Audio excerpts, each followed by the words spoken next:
property crimes, all these things. We're going to decriminalize all this stuff. We're going to decriminalize violations of crossing the border. We're going to do all these things. I'm beginning to wonder if this is surreptitiously like a movement,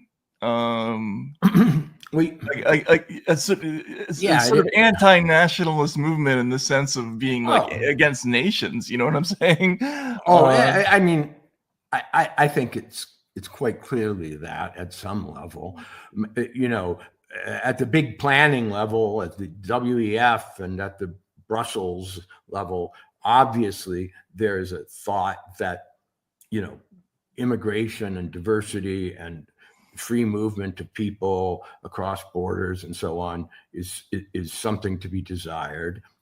What happened in America, though, is interesting. Under Biden, when we had, I think by many estimates, at least tens of millions of people coming across the border, often flown too, a lot of flights.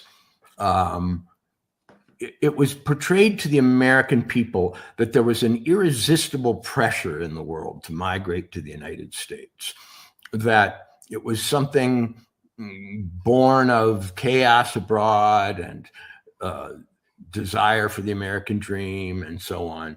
And it really couldn't, it was almost a force of nature. And the numbers we were seeing were portrayed as evidence of just how powerful this force was. What happened under Trump was he almost instantly shut down that flow easily. Right up until the end of the election, we were being told by the Democrats that all sorts of legislation and complicated regulatory reform was going to be necessary to stop this flow of immigrants. Well, it wasn't, because it has now slowed to a trickle. When you realize that then what we were looking at before was not organic, but at least a case of holding the gates open. Right. Then you go, wait, that was a political thing too.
But it did spike, yeah.